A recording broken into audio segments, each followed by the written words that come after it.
up, everybody? It is Wednesday, July 8th. The print money. What's going on?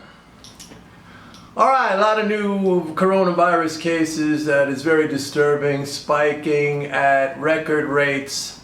But we had a strong stock market today. We had a sell-off yesterday. Look, I think I mentioned in my last video that you got 7 stocks pushing this whole thing. That's Amazon, that's Apple, that's Alphabet, Google, right? That's Microsoft, that's Tesla. How about Tesla, huh? That's Nvidia, let's see, that's 6, and that's Facebook, 7. Those 7 stocks pushing the NASDAQ up to record highs almost every single day. On a valuation basis, I mean, you got to kind of go back to 2003, 2002 to see an overvaluation this big. Now you might say, hey Mike, in 2003 we started another bull market. We were coming out of a recession at that time.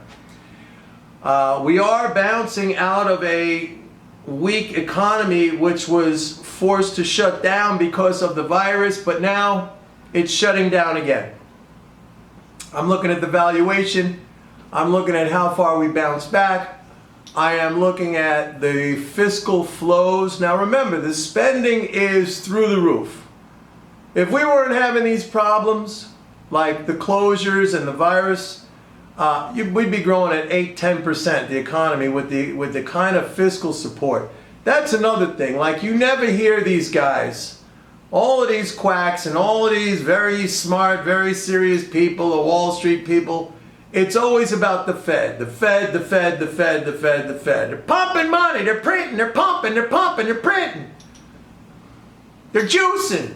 They're juicing. They're pumping. They're pumping. They're juicing. I've explained this. Now check this out, because the other day I did the video and I told you that they unprinted $500 billion in the last 5 weeks. Reserve balances are down $450 billion in the last 5 weeks. That is a record contraction at a record pace. It took the Fed 6 months to push reserves up by $450 billion. And that whole time, they were all screaming, they're printing money, juicing the market, juicing, pumping, pumping, juicing. What happens now? Nobody's saying anything about this. It's down $450 billion in 5 weeks. Now remember those repos? Repo madness.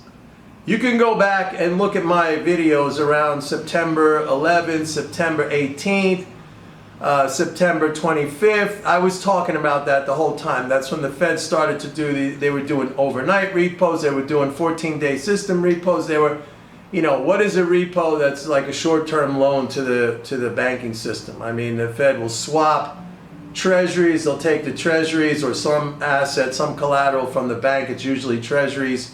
They were doing it with T-bills, the Fed, and then they credit the bank with reserves, and then the whole thing would unwind. Some are overnight, some are 14 days.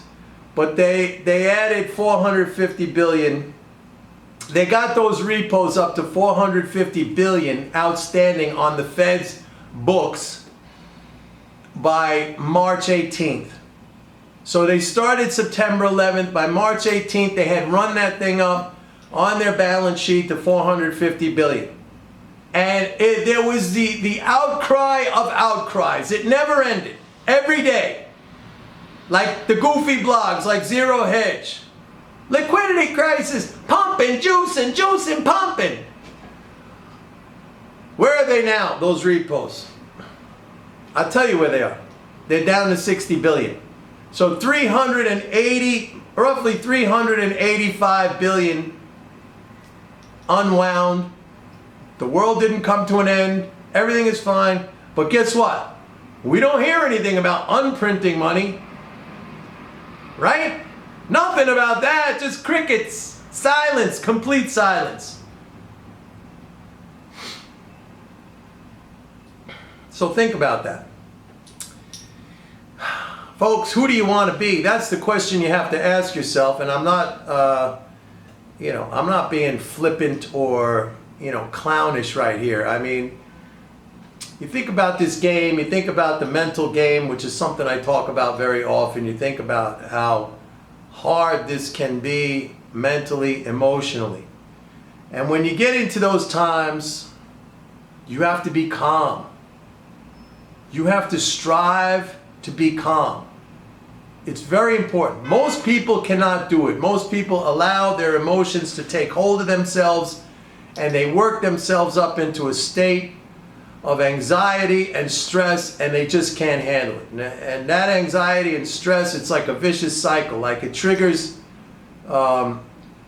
physiological reaction in your body. There's actually chemical reactions. It releases cortisone. First adrenaline, then if it's a longer lasting stress, it's cortisone. I mean, you're literally burning yourself up.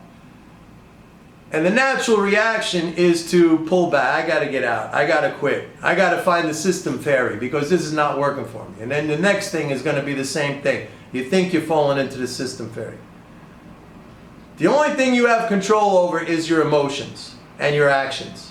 And your emotions will dictate your actions every single time. If you allowed yourself to be scared and stressed and frightened, and I'm not saying it's easy, but you have to be conscious of the state, the mental state that you're in. And every time you start feeling yourself going into that state, it's very important to go back in your head and remember who you were and what you wanted when you first came into the game, or when you first came to me, or when you first started trading. Who were you and what did you want? You knew who you were. You were a person with ambition. You were a person, hopefully with some intelligence. You were a person seeking a better way. You were a person wanting to change the course of your life, perhaps, gain more wealth. You have to go back to that place. When things get tough, when things get hard, when things get really, really uncomfortable and dark, you got to find the light. And the light is focusing on who you were and what you wanted. And you got to keep that right there in focus in front of you. Because that's attainable. That's attainable. Most people lose focus of that, and their focus turns to the stress and the discomfort and the anxiety, and they can't handle it anymore. They totally forget who they were and what they wanted. But that's the key, man. That's the key. When you get into those moments, you got to go back inside, find the light, and remember who you were and what you wanted. And that has to be your focus.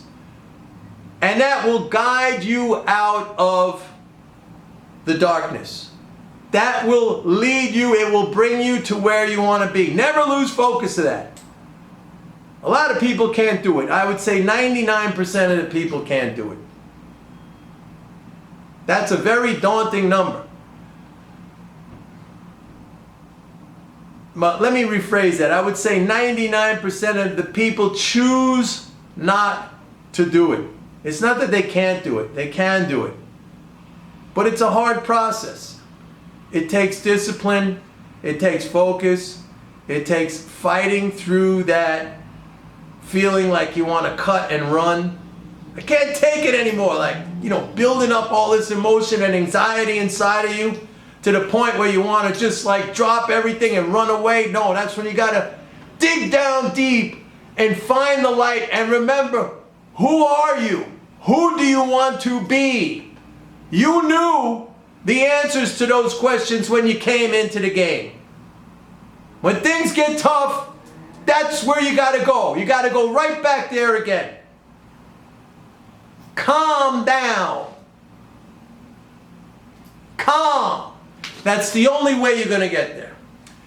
All right, hey, I got a new episode of my podcast just came out today. The link is in the description right here below, the Mike Norman MMT podcast. Go there, check it out, and sign up for a 30-day free trial of MMT Trader. See everybody tomorrow. Bye.